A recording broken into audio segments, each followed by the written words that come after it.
Yesterday, the European Parliament voted to accept the Migration Pact. Under the legislation, member countries will have to accept illegal migrants and, if they object, pay financial penalties. €20,000 per migrant unaccepted. The policy of the European Union, the European Commission, is disastrous for EU countries.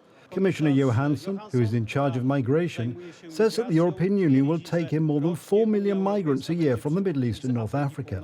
This is a road leading to disaster and to terrorist attacks. Experts point out that the adoption of the pact could increase the number of illegal migrants, as newcomers from the Middle East and Africa will feel invited. From statistics kept in the old Union countries, it is clear that the more migrants, the higher the crime rate. In a total utopian way, people are brought in en masse from an alien civilization. With such a large number of migrants, there can be no assimilation, and with such a different culture, it is even more difficult, and with such large numbers, it is simply impossible. Civic platform politicians are bullishly announcing, "We will protect Poland from the relocation mechanism."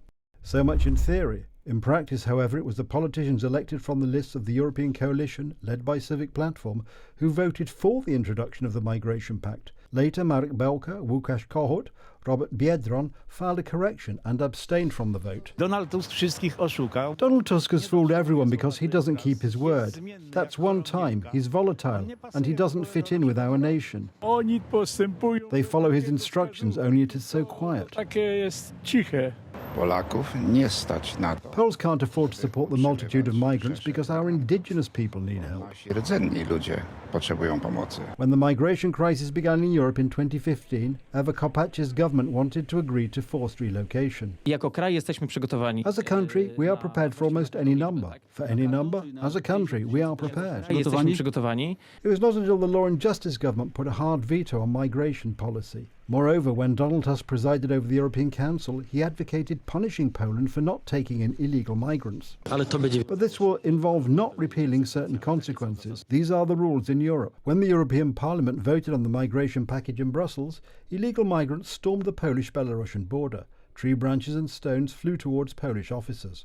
One border guard was injured. Polish security services sent more than 220 illegal migrants back to Belarus. Ta grupa była wyposażona w 12 drabin. Dodatkowo... This group was equipped with 12 ladders. In addition, they had dangerous tools in the form of sharpened sticks and stones. They also had handmade clubs, finished with nails. Wykonane takie jakby pałki zakończone gwoździami. The border guard emphasizes that the fence built by the Law and Justice government is an invaluable aid to their service. When the previous government decided to undertake this project, Donald Tusk thundered, "We will not support them in such, to put it mildly, ambiguous ventures and ideas." There is a Russian hybrid attack on the Polish-Belarusian border, targeting our country. Moscow wanted to flood Poland and the Baltic states with a wave of illegal migrants so that we would not be able to accept real refugees from Ukraine. Thanks to the service of the Polish uniformed officers, this plan failed. When the Russian attack on the Polish border began, politicians from Donald Tusk's camp bought into the Kremlin's propaganda.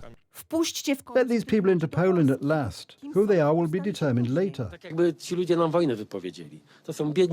as if these people have declared war on us. These are poor people who are looking for their place on earth, and there is no need to make such disgusting, grim propaganda targeting migrants, because these are people who need help. During a recent referendum last autumn, citizens were asked to decide whether they agreed with the forced relocation of illegal migrants. The vast majority was against, but as a result of the actions of Donald Tusk's camp, the turnout did not exceed 50%, meaning that the referendum is not binding, and Poland did not gain a strong argument on the European stage. Paweł Błoch, TV Republica.